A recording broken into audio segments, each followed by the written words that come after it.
भगवान सूर्य की पूजा होती है। बिहार में और यूपी में ये पर्व बहुत धूमधाम से मनाया जाता है। ये पूजा है भगवान सूर्य की। परिवार बढ़े, संतान सुखी रहे, बच्चों पर कभी कोई संकट ना आए, सब प्रकार से सुरक्षा के लिए छठी मैया का उपवास और पूजा होती है। भगवान सूर्य की आराधना होती है। इसके बाद आएगा अष्टमी। इसी को कहते हैं गोपाष्टमी। और गोपाष्टमी का मतलब है आज के दिन, मतलब गोपाष्टमी के दिन भगवान क्या किए थे? गैया चराना शुरू किए थे। कार्तिक के माह में गौदान की भी बड़ी महिमा है। और गोपाष्टमी के बाद क्या आएगा? नवमी। कौन सी नवमी?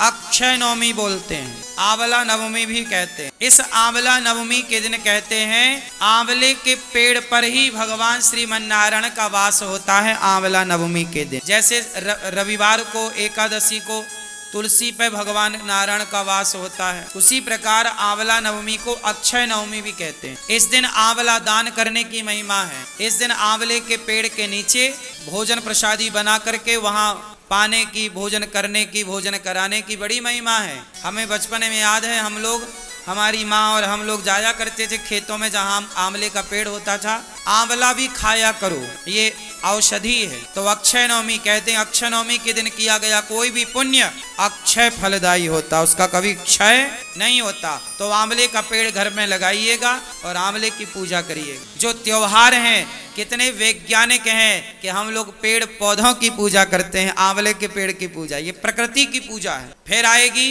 एकादशी, देव उठनी एकादशी। इसे बड़ी एकादशी भी कहते हैं, बड़ी 11 देव उठनी एकादशी। इस एकादशी के दिन ही भगवान श्रीमन्नारायण का तुलसी जी के साथ विवाह होता है। तो आप लोग भी विवाह करिएगा। फिर इसके बाद क्या होगा? पूर्णिमा। मतलब ये जो कार्तिक का महीना है, सारे इस महीने में सबसे ज्यादा त्योहार होते। हमारे सनातन धर्म में जितने भी महीने हैं, सब महीने एक से बढ़कर एक हैं, पर कार्तिक माह में सबसे ज्यादा त्योहार होते हैं। इसी माह पर देव उठनी एकादशी होती है, इसी माह में धनतेरस होती है, इसी माह में गोपाष्टमी होती है, इसी माह में अन्नकूट होता है, इसी माह में भाई दूज होती है। तो एक माह में इतने सारे पर्व के हिंदू धर्म में, सनातन संस्कृति में वो कौन सा महीना है जिस महीने में सबसे ज्यादा त्योहार होते हैं? तो आप कह सकते हैं कि कार्तिक का माह है वो। और सभी त्योहारों की अपनी अपनी विशेषता है, सबकी पुरानी पौराणिक मान्यता है। तो कार्तिक का माह वैसे ही पवित्र है। इस माह में कहते हैं तीर्थों में स्नान करने का बड़ा महत्व है। तो यमुना जी ही स्नान करने जाया करो। कहते हैं कि इस माह में ही एक राक्षस ने वेदों को जल में छिपाया था। कहते हैं कि कार्तिक माह में वेदों का वास जल में होता है। वेदों का वास कहाँ होता है? तीर्थों में, नदियों में। जितने हमारे तीर्थ नदियां हैं, जलाशय हैं, उनमें वेदों का वास होता है।